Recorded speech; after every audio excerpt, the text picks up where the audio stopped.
Vamos para mais uma aula, mas antes de começarmos essa aula, deixa eu pedir para vocês, dá um like e se inscreve no canal, para você ter em primeira mão os nossos vídeos.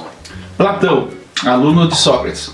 Vamos falar um pouco sobre esse filósofo ateniense, nascido em 428 a.C., morreu por volta dos seus 80 anos de idade e deixou muitas obras escritas. São atribuídos 36 livros, mais ou menos, de autoria platônica, sendo que em uma espécie de cânon, apenas 24 de fato são aceitos como livros de autoria de Platão. Seu nome significava ombros largos. Antes de conhecer Sócrates, ele se interessava por poesia, por retórica, e a sua família, por ser de berço nobre, provavelmente o enviou para Atenas a fim de aprender aos pés de Sócrates a arte da retórica, para que ele pudesse ingressar também no meio político, na vida política. Contudo, Platão se apaixona especialmente pela filosofia. Ao lado de Sócrates, desenvolve pensamentos filosóficos que influenciam até hoje, os nossos dias, a nossa sociedade moderna. O início dos seus estudos com Sócrates foi por volta dos seus 20 anos de idade. E após a morte do seu tutor, Platão deixa Atenas então e vai viajar pelo mundo. Na Sicília ele conheceu alguns filósofos pitagóricos e conheceu um pouco mais então desse mundo da matemática. Reza a lenda que durante essa viagem ele foi sequestrado e vendido como escravo, resgatado por alguns amigos que foram enviados de Atenas com recursos então para o seu resgate. Ele era membro da aristocracia ateniense, pai de Platão, descendia dos principais reis de Atenas, e ao voltar para Atenas ele vai se dedicar ao conhecimento, à filosofia, e ele abre uma escola. A Academia de Platão recebe esse nome porque ele havia obtido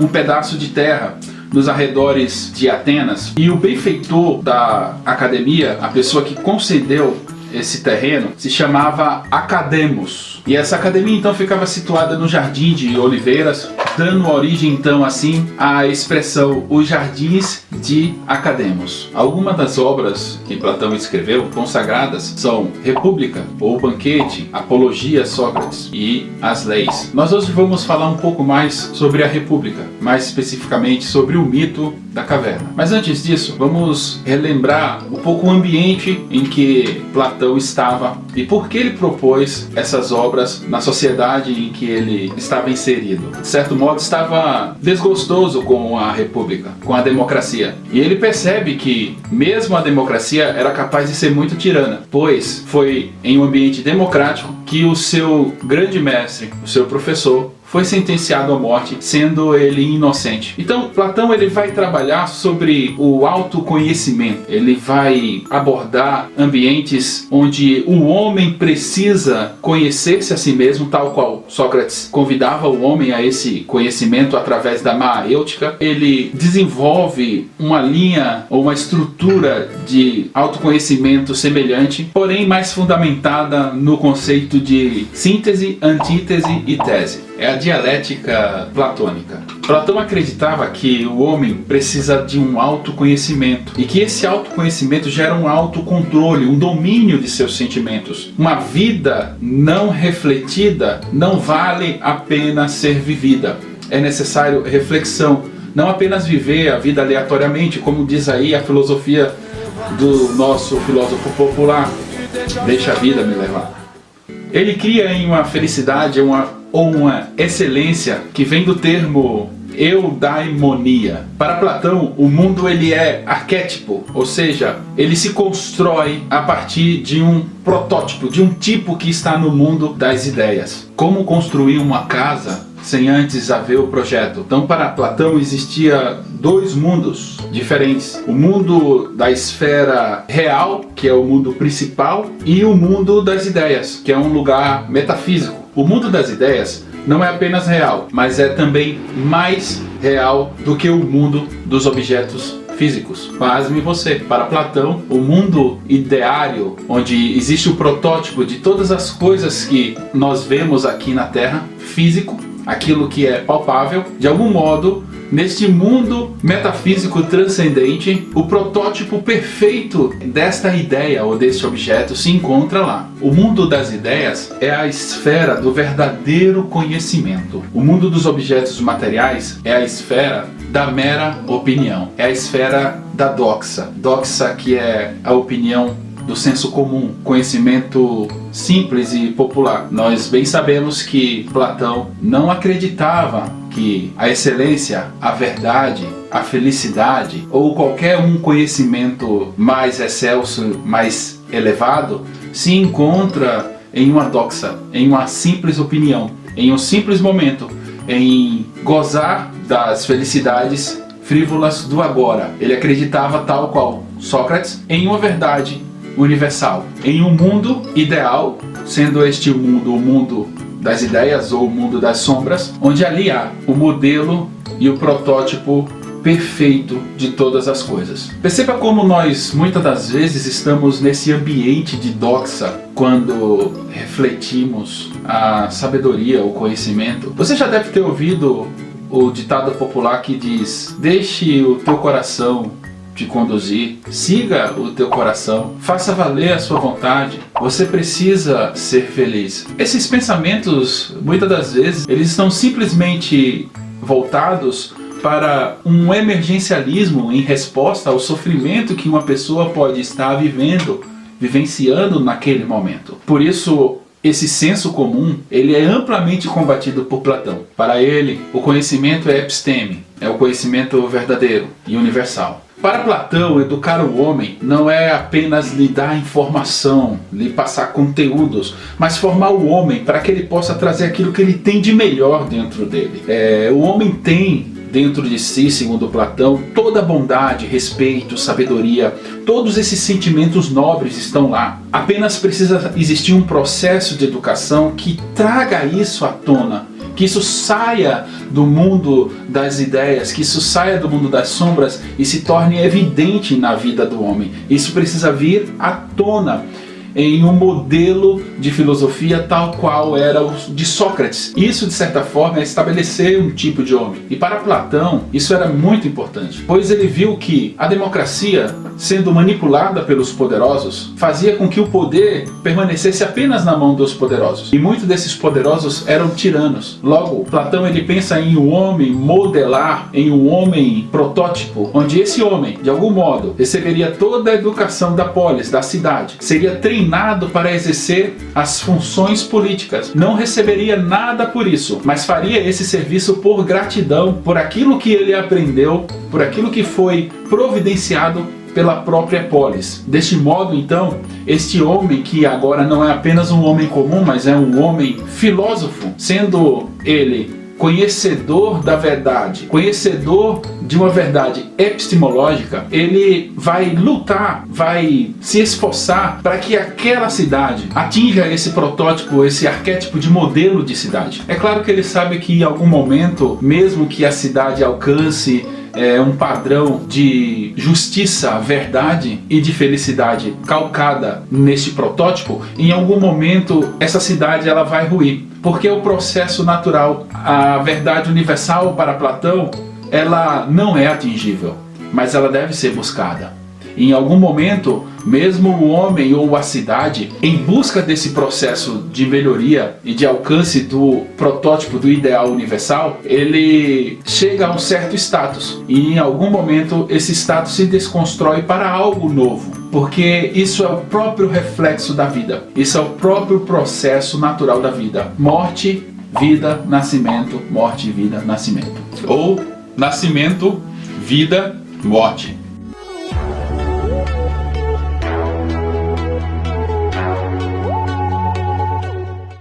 O filósofo ele sempre vê em um sentido mais universal. Platão, especificamente, conquista uma visão muito mais ampla do que é justiça. Propulsor desse sentimento para a busca da justiça, provavelmente para ele, foi a morte do seu professor, do seu mestre. O que nós temos, na verdade, dentro da nossa compreensão de justiça, como toda a sociedade, é uma justiça um tanto quanto mais subjetiva, construída muitas das vezes por uma concepção de tentativa e erro. Temos um ponto de partida, referências e modelo. A partir disso, então, nós construímos o nosso conceito de justiça. Gorgias, em um diálogo com Platão, chegou a afirmar a seguinte frase: é sempre melhor sofrer uma injustiça do que praticá-la. Sofrer uma injustiça tira coisas que provavelmente na morte você perderia. Apenas houve então uma antecipação. Se você sofre uma injustiça e de algum modo é arrancado de você algo, a única coisa que está acontecendo é você perder um objeto ou um valor ou um bem que de algum modo já lhe seria tirado na própria morte. Porém, quando você comete ou pratica uma injustiça, isso faz com que você leve culpas ou sofrimento que nem a morte poderá tirar de você. Se um homem é íntegro e reto, nem a morte é capaz de arrancar isso dele. Se ele é alguém que comete injustiças, de certo, para Platão, esse homem não terá o bom sono. A sua culpa será inquietante. Ele não terá paz. As virtudes, elas impulsionam o homem para o bem. Platão entende que as boas virtudes vão levar o homem mais próximo de um protótipo de um homem ideário, de um homem filósofo, de um homem que pensa, um homem que reflete. Porém, os vícios, eles detêm o homem, eles seguram o homem e fazem com que o homem se prenda às coisas do mundo material, deste mundo sensível. Faz com que ele se apegue aos prazeres desse mundo. Isso contrapõe as ideias dos sofistas, ou mesmo dos epicureus lá na frente, que centram no hedonismo, no prazer, a felicidade. Para Platão, então, os vícios detêm. O homem virtuoso, ele é impulsionado, ele é empurrado pela própria virtude, por perceber que existe um ideário maior do que ser prisioneiro das próprias sensações e dos prazeres momentâneos. Ele está criticando o modelo de vida da cidade onde ele vivia. Ele apresenta uma cidade ideária e essa cidade está no mundo das ideias. Ele critica essa democracia, onde os mais ricos tinham o poder, onde a política, para ser justa, precisava ser dirigida por pessoas que eram sábias, que eram dotadas de razão, de lógica, de filosofia, pessoas que têm uma consciência mais apurada e que buscam a verdade e a consciência do sumo bem comum para todos. Citando Sócrates, ele fala que a cidade não será justa enquanto os reis não forem filósofos ou os filósofos forem reis. Por isso a verdade não é uma opinião. E não sendo uma opinião, ela não está no poder de ser manipulada. Para Platão, então, havia uma necessidade de estruturar a política a partir de homens que têm uma consciência filosófica estabelecida. Platão, ele traz então essa ideia de mundo sensível, mundo material, onde temos as sensações. Esse é o mundo onde nós vivemos. E ele apresenta também o mundo inteligível, ou o mundo das ideias, onde todas as coisas são perfeitas, onde lá existe a cidade ideal, a vida ideal, tudo o que é ideal está aí no mundo das ideias. A realidade estando além da opinião, sendo algo científico, algo realmente ligado ao saber, faz com que Platão escreva uma obra chamada O Mito da Caverna. É o 7º livro da obra A República. Nesse conceito dialético de Platão, as formas de governo, eles se deterioram pela característica natural do devir, do mundo material. Todas as coisas aqui se corrompem ou se consomem. Por isso que o conceito de ideário maior, o conceito de mundo das ideias, ele é algo pleno e perfeito, porque é sempre o protótipo a ser seguido, a ser almejado, tal qual o homem natural, tal qual o homem aqui, nesta vida, no mundo material, deseja sempre bens, tem a sua vida condicionada a um ciclo vicioso de sempre querer algo mais, de sempre querer o carro do ano, de sempre querer a roupa da moda, o tênis da moda, o celular de última geração, está sempre em busca de algo mais, sempre em busca da perfeição. O filósofo, ele tem o seu ideário em uma verdade universalizante, sabendo que esse valor é inatingível, é inalcançável, ele sai dessa condição ou dessa estrutura alienante, viciante e consegue perceber, por conta do próprio saber que lhe ilumina, que a vida é muito mais do que se dar aos vícios e aos luxos, às luxúrias, os desejos que aprisionam o homem no mundo natural. Para ele, o governo democrático é degenerante, porque é um governo que parte dos ricos para os pobres, ou dos ricos contra os pobres. Ele degenera então a democracia. Por isso, Platão queria colocar um homem preparado dentro do seu ideário para então ser aquele que dirige tanto a ricos quanto a pobres, e este seria um sábio, alguém consciente, dotado de lógica e de capacidade, alguém que foi iluminado pelo saber filosófico, alguém que foi iluminado pelo conhecimento. Contudo, a democracia ela é autocorrosiva porque ela dá o absoluto da liberdade, ela implementa a ideia absoluta da liberdade. E para Platão isso não é uma ideia adequada. Havia necessidade de ter alguém sábio que fizesse a condução da polis, da cidade. Alguém preparado, alguém que vivesse toda uma vida dentro dessa perspectiva de capacidade e treinamento filosófico. Essa liberdade ela é problemática para Platão porque a democracia pode colocar as pessoas uma contra a outra. Pai contra filhos, irmãos contra irmãos. É muito natural que na democracia haja liberdade das pessoas discordarem uma das outras. Mas para eles pode chegar a status realmente de perigos mortais, a ponto de levar pessoas inocentes muitas das vezes a sofrerem injustiças que não deveriam sofrer. Ou mesmo governos democráticos muitas das vezes podem fazer com que tiranos subam ao poder e alienem de certa forma o povo, tiranizando o povo. O tirano primeiro ele tiraniza a si próprio, a ele mesmo, porque é um tipo patológico e ele pode ser encontrado em vários lugares, não só na política, mas ele primeiro tiraniza a si mesmo, para depois tiranizar os outros. Por ser alguém apaixonado pelo seu ideário, pelas inúmeras repressões e condicionamento de fazer valer toda a sua vontade, ele pode fazer valer todos os seus desejos. Ele é alguém capaz de fazer acordado o que os outros só têm coragem de fazer sonhando. E Platão sabia que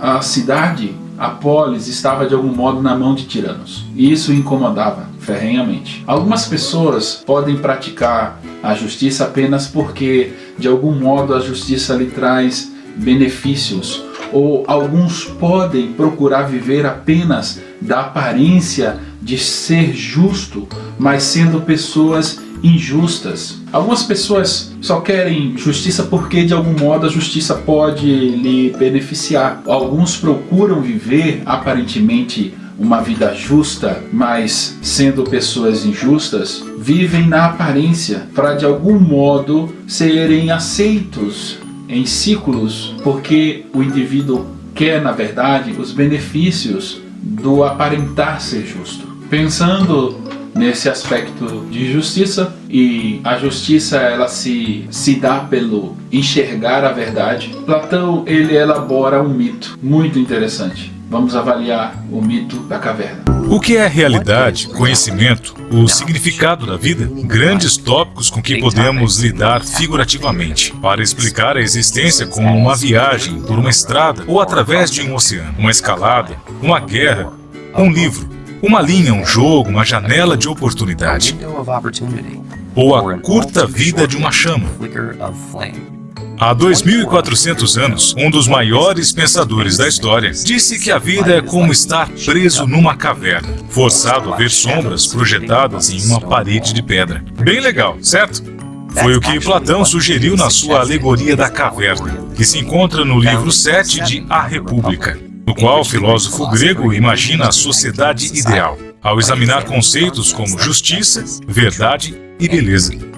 Na alegoria, um grupo de prisioneiros foi confinado numa caverna desde o nascimento, de costas para a entrada, impossibilitados de virarem suas cabeças e sem nenhum conhecimento do mundo externo. De vez em quando, pessoas e outras coisas passavam pela abertura da caverna, lançando sombras e ecos na parede diante dos detentos. Os prisioneiros denominavam e classificavam essas ilusões, acreditando estarem vendo entidades reais. De repente, um prisioneiro foi liberto e trazido para fora pela primeira vez. A luz fere seus olhos e ele acha o novo meio perturbador. Quando foi dito a ele que as coisas à sua volta eram reais, enquanto que as sombras eram meros reflexos, ele não acreditou. Sombras pareciam muito claras para ele. Gradualmente, seus olhos se ajustam a ponto de ele poder olhar os reflexos na água, os objetos diretamente. E finalmente, o sol, cuja luz é a fonte última de tudo que se vê. O prisioneiro retorna à caverna para compartilhar sua descoberta, mas ele não está mais acostumado à escuridão e tem dificuldade em ver as sombras na parede. Os outros prisioneiros pensam que a viagem o tornou idiota e cego e resistem violentamente a qualquer tentativa de libertá-los. Platão representa essa passagem como uma analogia de como é ser um filósofo tentando educar o público. A maioria das pessoas não estão apenas confortáveis na sua ignorância, mas são hostis a qualquer um que as mostre. Quando Platão fala isso, ele esteja justamente se referindo a Sócrates. Quando ele tentava ali no seu discurso levar os seus julgadores, os seus acusadores a uma iluminação, a uma reflexão, a uma compreensão da verdade, de uma verdade universalizante como ele tanto tentava implementar e abstrair das pessoas. Para Platão, o conhecimento que se restringe ao mundo material, na melhor das hipóteses, é mera opinião, e na pior das hipóteses é ignorância. E aqueles brutos que trataram seu mestre daquela forma, então, deram evidência dessa compreensão platônica.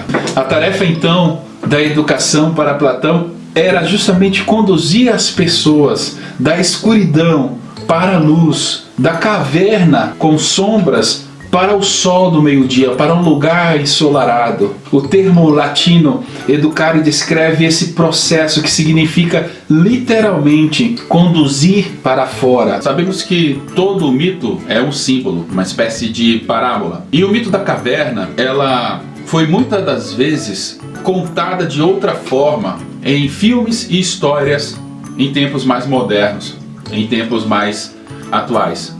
O show de Truman é um exemplo, onde um homem é criado numa espécie de cúpula e a vida ali é muito mecânica, repetitiva. As pessoas assistem pela TV a vida daquele homem até que ele se liberte desta vida, quando ele percebe que criaram um mundo fictício para ele. Isso é uma espécie de intertextualidade com o mito da caverna, o homem saindo da caverna.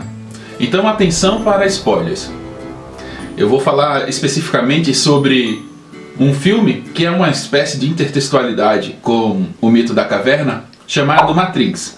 É um filme do ano de 1999, que ficou muito famoso pelos seus efeitos especiais, mas também pela ideia de que vivemos em uma grande matriz, onde tudo é uma ficção, nada é a realidade. Nada é fruto da realidade que pensamos viver, mas somos aí protótipo de um mundo imaginário. Tem muito a ver com esse mito de Platão, com essa ideia de mundo das sombras. Esse contexto de intertextualidade, releitura ou mesmo verossimilhança é um conceito consagrado. O escritor Bakhtin fala sobre essa capacidade do homem de recontar uma história, em outras palavras, modernizando de certa forma histórias que já foram contadas lá atrás. Vamos então perceber a intertextualidade entre o mito da caverna e o filme Matrix. Como já dito, a quem veio buscar carinho. Como já dito, Matrix é um filme de 1999. E os homens vivem em um mundo imaginário, onde não existe de fato uma realidade. E só aqueles seres muito iluminados, aquelas pessoas muito sábias, conseguem perceber que tudo não passa de uma fantasia, de uma farsa. Que tudo aquilo é uma sombra. Nada é de fato verídico. Então é uma espécie de mensagem simbólica, tal qual o mito da caverna. Isso será um incômodo.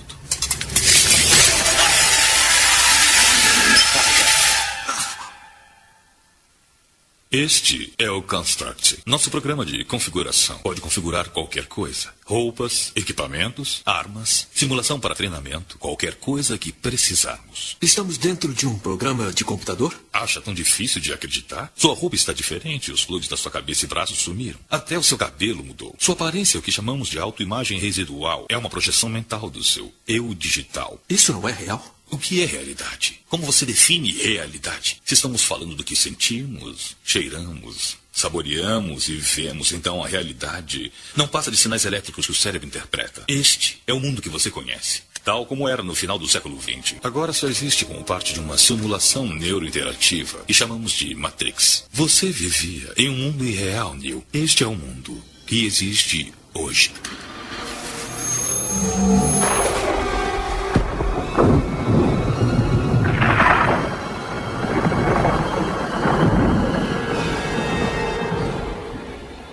Bem-vindo ao deserto da realidade.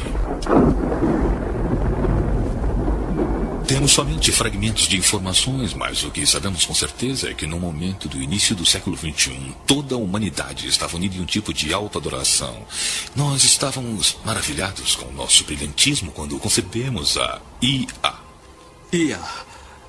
Fala da inteligência artificial. Um tipo singular de inteligência que gerou uma raça de máquinas.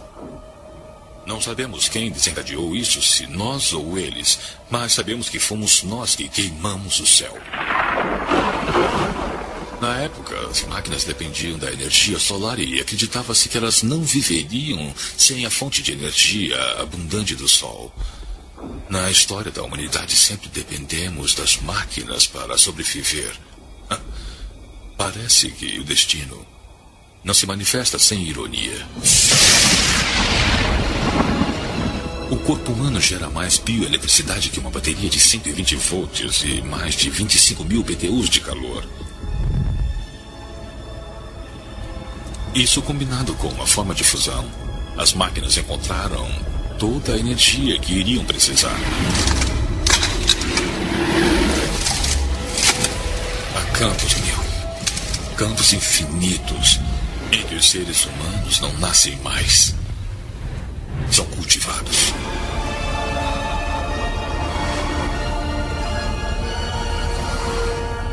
Por muito tempo eu não conseguia acreditar.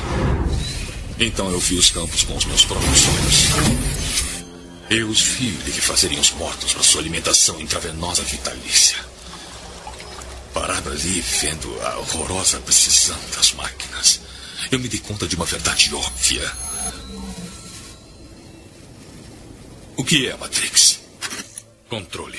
A Matrix é o mundo ideal gerado por computadores, feito para manter-nos sob controle, para transformar um ser humano nisto. Não, eu não acredito nisso. Não é possível. Eu não disse que seria fácil, Neo. Disse que seria a verdade. Pare! Me deixa sair! Me deixa sair!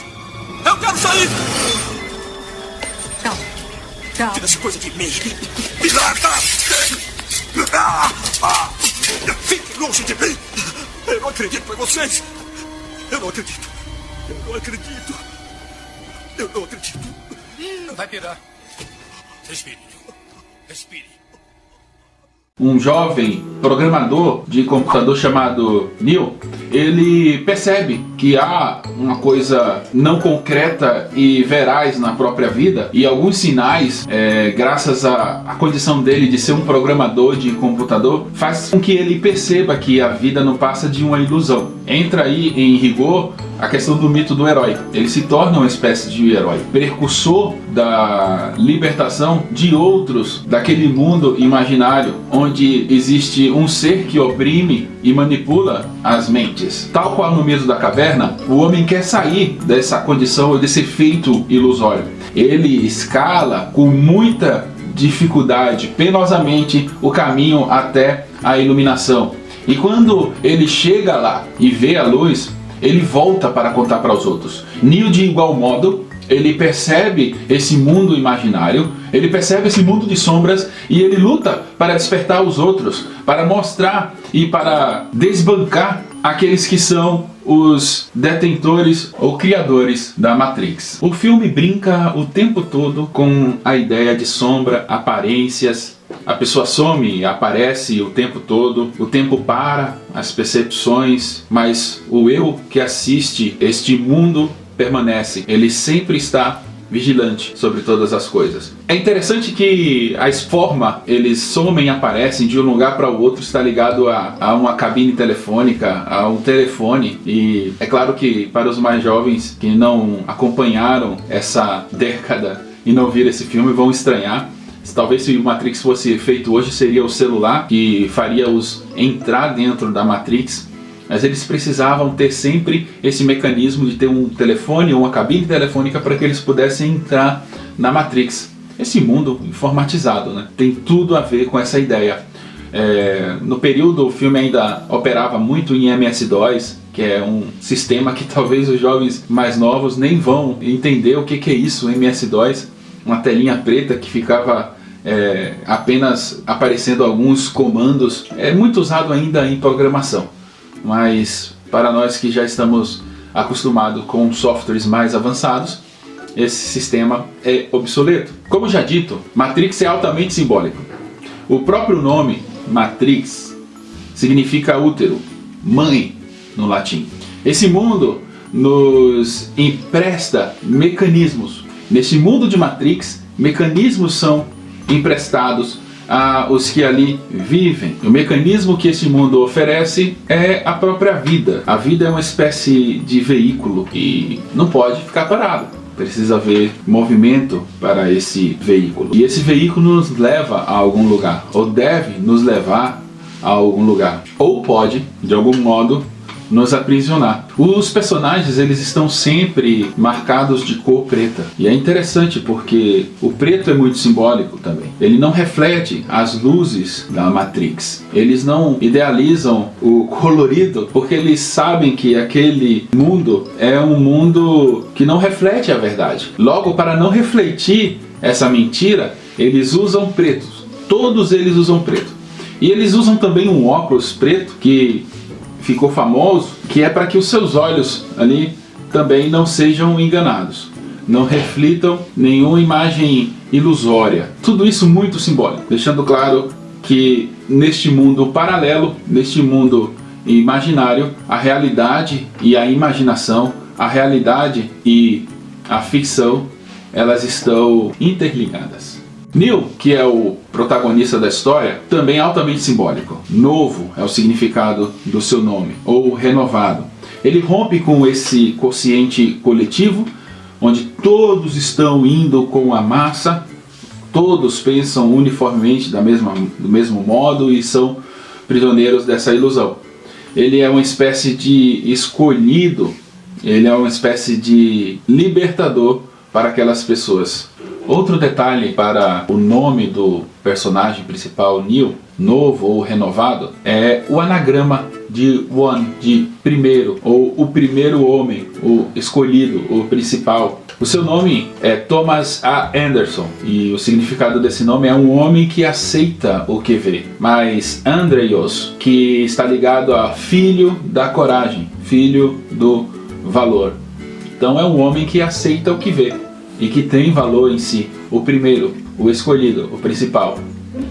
Isso é uma intertextualidade e tanto. E por ser então uma espécie de pirata que consegue decifrar códigos, naturalmente um homem curioso e perceptor de que há algo por trás das aparências, ele então é levado ao conhecimento deste mundo paralelo. Às vezes parece-nos que a vida, em alguns momentos, nos quer falar algo, nos testa, nos pede paciência, coragem, ânimo. No filme, isso é requerido de Neo. Em um dado momento, quando ele é conhecedor dos dois mundos, das duas possibilidades, é dado a ele a escolha. Você escolhe a pílula vermelha ou a pílula azul. Ele tem que fazer a escolha correta. Ele precisa sair da escuridão, das sombras e ir para a luz, ou ele prefere ficar nas sombras, na ignorância, na escuridão, no não conhecimento da verdade. Aparece também uma figura no filme que é a Trinity. É uma referência clara à Trindade e ela acompanha ele em toda a jornada.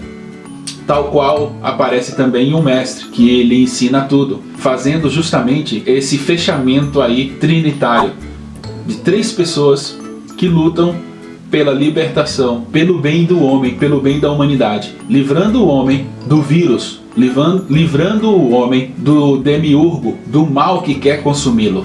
E essa outra pessoa que surge também como mestre é o Morfeu. É uma pessoa que orienta ele, que dá a ele o conhecimento específico para sobreviver ali dentro da Matrix. É engraçado que o nome Morfeu está ligado justamente a essa dimensão de sonho. Morfeu levava os homens ao sonho, tocando-lhes com uma espécie de uma papoula, e enquanto eles eram levados ao sonho, ali ele revelava a verdade. E isso é justamente um outro simbolismo. Parece-me que os escritores e idealizadores de Matrix eram bons conhecedores da mitologia grega, dos mitos gregos e mesmo da filosofia platônica. Então, esses três personagens fazem juntos ou formam juntos uma triunidade, tipificando ou apontando aí para esse elemento da teologia, da cristandade, do conhecimento de Deus, trinitário. É muito interessante essa percepção trinitária, triuna, porque para Pitágoras, o homem,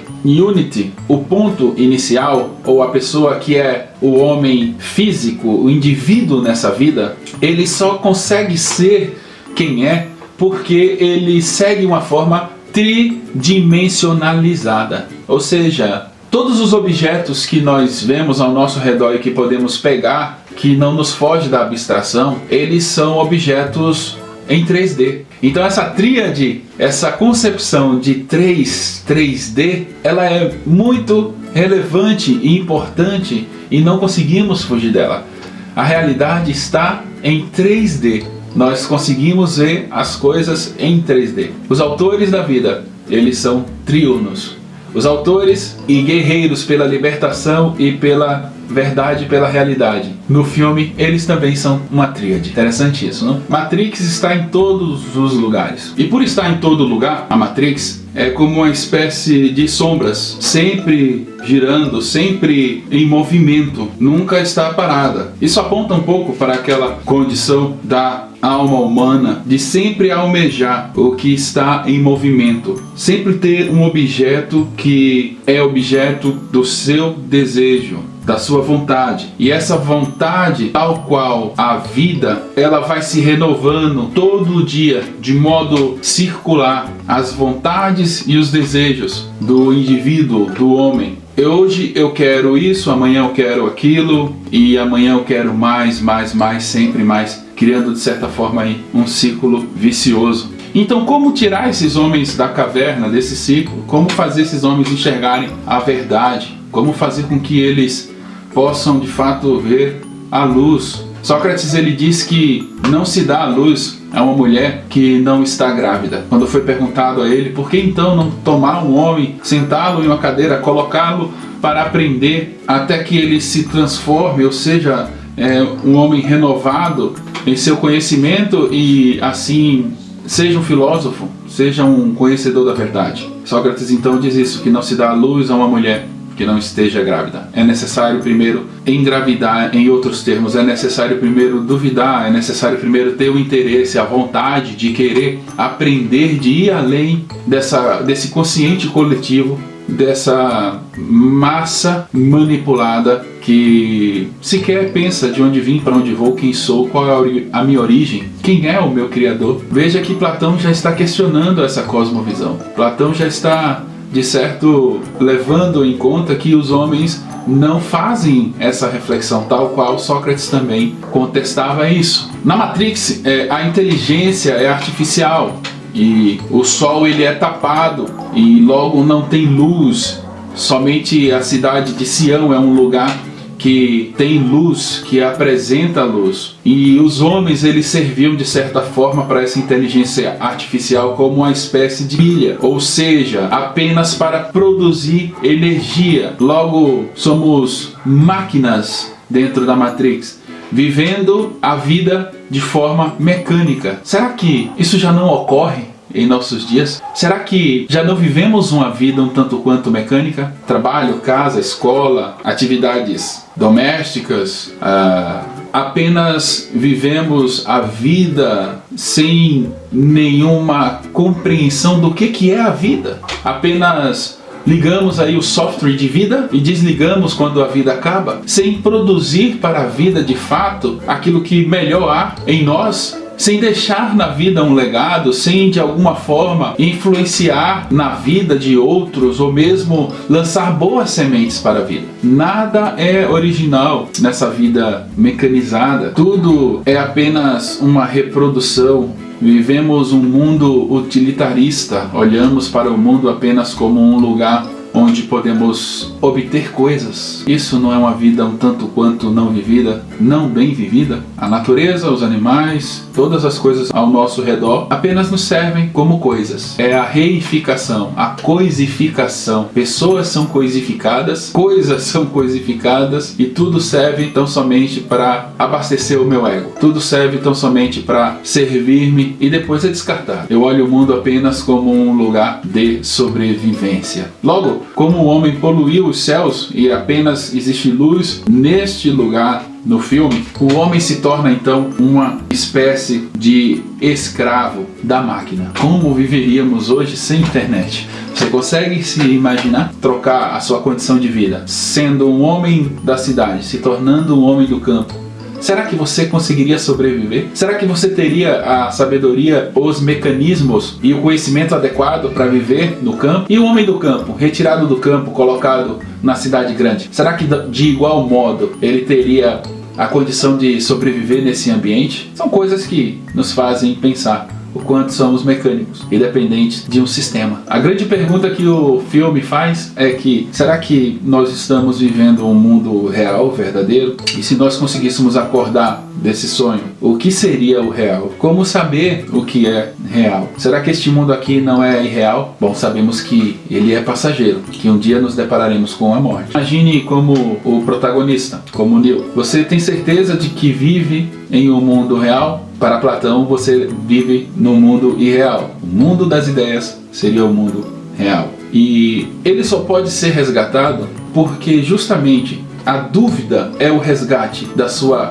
não consciência para um estado de consciência. A dúvida nos leva a ter certeza da vida. A dúvida nos leva a questionar e buscar respostas. Pessoas que não conseguem ter essa dimensão e que têm apenas certeza desta vida aqui e agora, curioso, são pessoas totalmente materialistas, prisioneiras em um mundo das sensações. Uma pessoa apenas presa em um mundo dos sentidos, da necessidade materialista de ter, de obter. Será que estamos comprometidos a sair da caverna, a tirar outros da caverna? A luz faz doer os nossos olhos. A luz faz doer o olho do personagem. Já passou pela sua cabeça fazer um gesto nobre para quem fez algo mal para você? Ou mesmo para uma pessoa conhecida? O verdadeiro amor não significa apenas emoção, mas é um gesto concreto de doação. Jesus é sem dúvida a pessoa mais próxima de um homem no mundo ideal, porque ele é Deus vindo ao mundo, encarnado, vivendo para nos levar até Deus. Ele é de certo um novo Adão, conforme diz Romanos capítulo 5. Isso não é por acaso.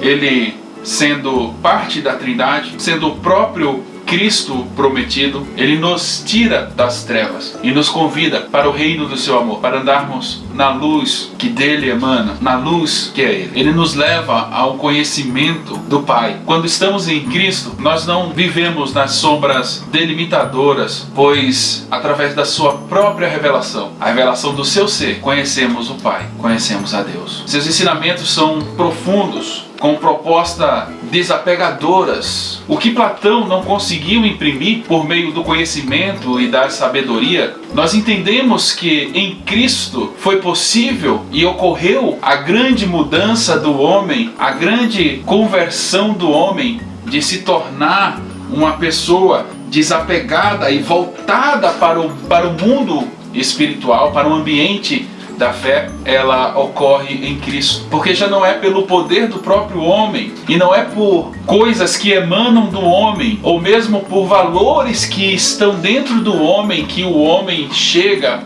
a uma metanoia, a uma mudança drástica, mas é pelo poder de Deus, pelo poder que emana da cruz de Cristo, que o homem, sim, de fato, pode se tornar conhecedor da verdade, não alienado pelas mentiras de Satanás, pelas mentiras do inferno, pelas mentiras do diabo. Nos ensinamentos de Cristo nós temos propostas profundas de desapego, de uma verdadeira espiritualidade, de um autêntico cuidado com os pequenos, com os menores. É um exercício de amor contínuo à vida de Cristo aqui, enquanto o seu ministério terreno. Talvez aparentemente seja fácil amar ao próximo quando esse próximo é alguém de quem gostamos, mas Cristo vai além dessa proposta de amar a quem já amamos, quem está ao nosso redor. Ele mesmo ensina-nos a fazer o bem a todos e abençoar aqueles que nos odeiam. No último momento de sua vida terrena, ele mesmo disse em alta voz: Pai, perdoa-lhes porque eles não sabem o que fazem. Ele ora por aqueles que assistem à sua morte. Seus ensinos se propagam em toda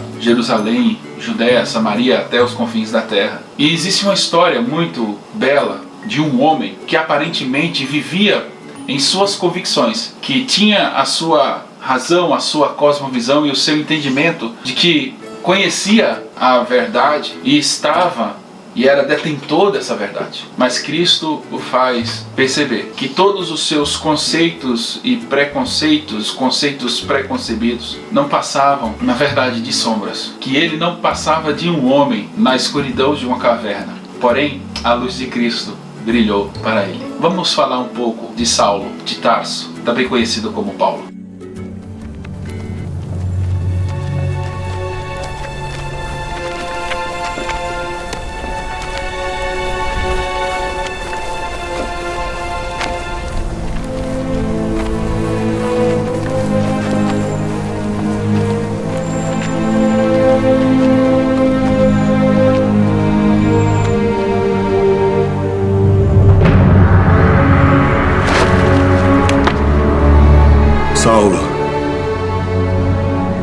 Saulo, por que me persegues? Quem é, Senhor? Eu sou Jesus, a quem tu persegues. Duro é para ti recalcitrar contra os aguilhões. Senhor, que queres que eu faça? Levanta-te e entra na cidade, e lá te será dito o que te convém fazer.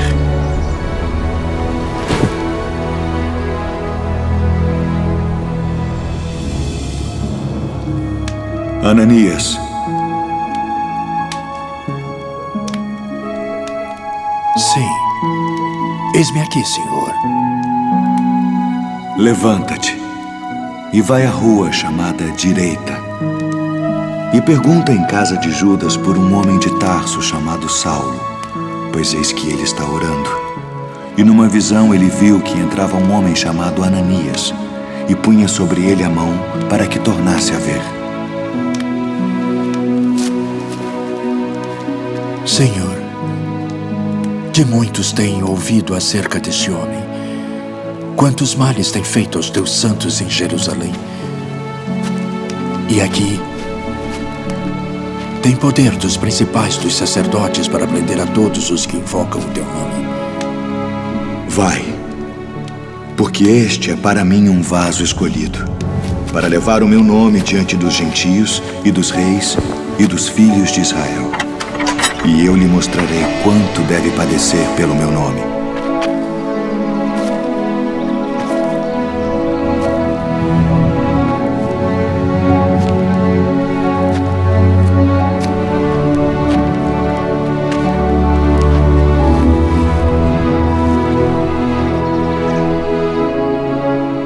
Irmão Saulo, o Senhor Jesus, que te apareceu no caminho por onde vinhas, me enviou para que tu tornes a ver e sejas cheio do Espírito Santo. Irmão Saulo, recebas a tua visão.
capítulo 9 de Atos, dos versos 1 ao 9, nós vemos uma narrativa muito bela. Saulo, também conhecido como Paulo, se converteu a Cristo no caminho de Damasco. E ele era um homem que achava que estava correto em suas motivações de perseguir a igreja. Ele, em sua cegueira espiritual, não pôde perceber que, como intelectual, criado aos pés de Gamaliel, que era um grande mestre, um rabino em Israel, ele ignora os próprios ensinos deste rabino, pois em um dado momento, quando foi pedido que alguns dos apóstolos e discípulos parassem de pregar, este mesmo Gamaliel, reunido com muitos outros religiosos, fariseus, disse: irmãos, se estes homens falam da parte de Deus, nós não poderemos lutar contra eles. Porém, se não é da parte de Deus, assim como muitos outros profetas e supostos cristos passaram aqui, a sua mensagem também vai morrer. Em minhas palavras, resumindo o assunto, Paulo ele ignora esse conselho de Gamaliel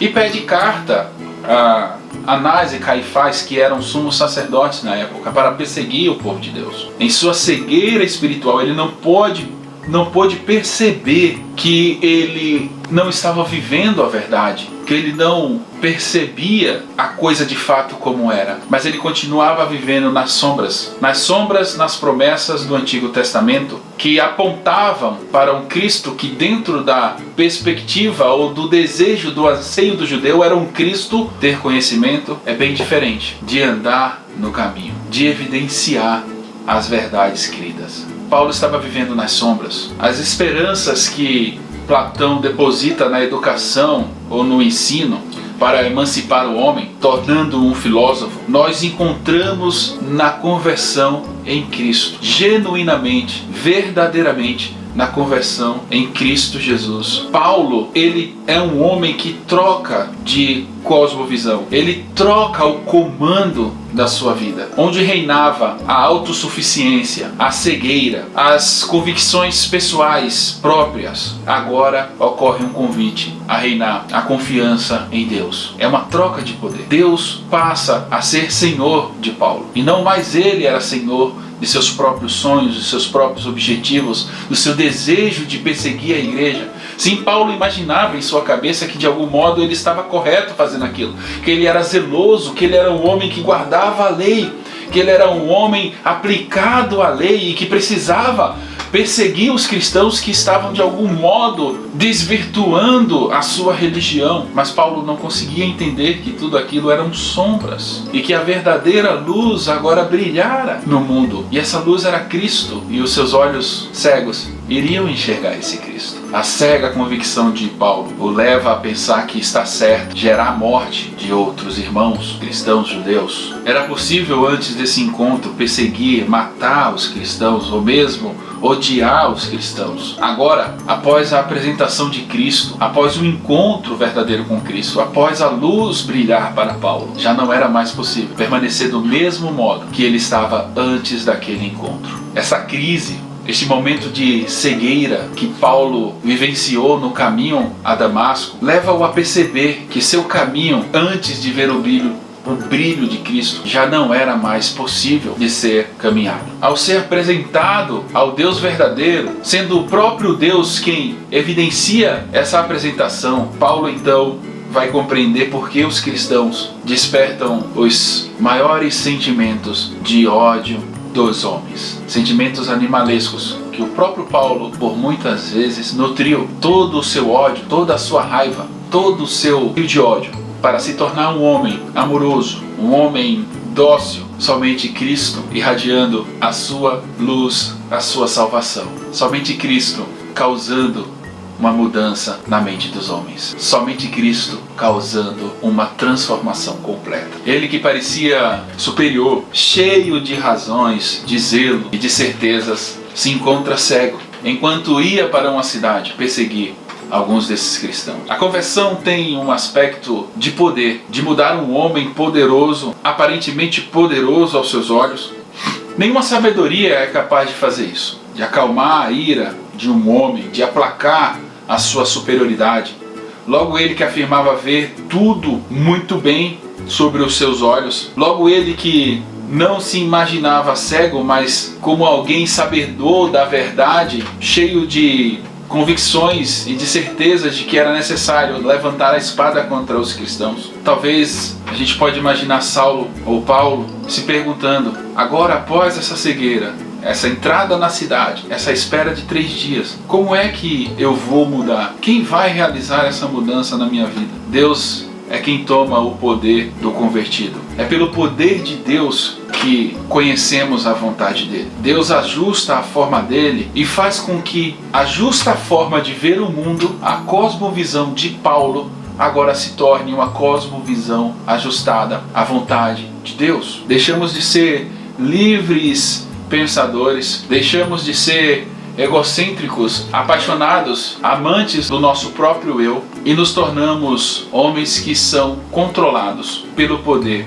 do Espírito Santo de Deus. E isso não é um desenvolvimento intelectual, isso muitas das vezes luta contra a nossa vontade carnal e passa agora a enxergar a verdade de Deus, que é o poder para transformar o homem. Imagine Paulo conversando com Jesus e se perguntando: será que tem alguma esperança para mim? Será que eu posso fazer alguma coisa para me redimir? Algum tipo de conhecimento, alguma penitência que posso fazer eu para me redimir dos meus crimes? Que posso fazer eu para diminuir as minhas culpas por ter sido um perseguidor da igreja?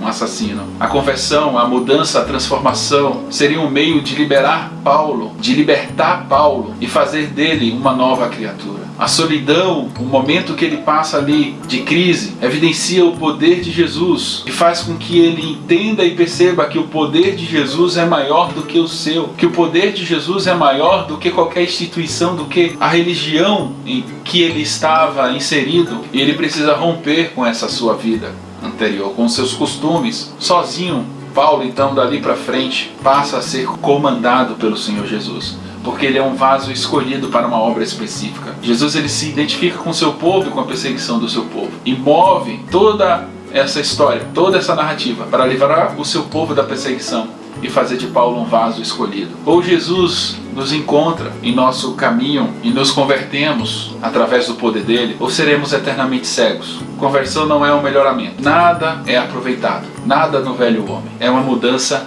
drástica. Conversão destrói o velho homem, altera a nossa essência. Mostra que o lugar do homem é como o rosto em terra, arrependido, pois existe uma luz que brilha, e essa luz quer dissipar todas as trevas que nos rodeiam. Quando assim fazemos, somos erguidos por esse Senhor, somos levantados por Ele, levados a conhecer o seu poder, somos levados a caminhar com Ele, pois Ele é a luz do mundo, Ele é a luz dos homens, Ele é a verdade. Deixa seu like, inscreve no canal.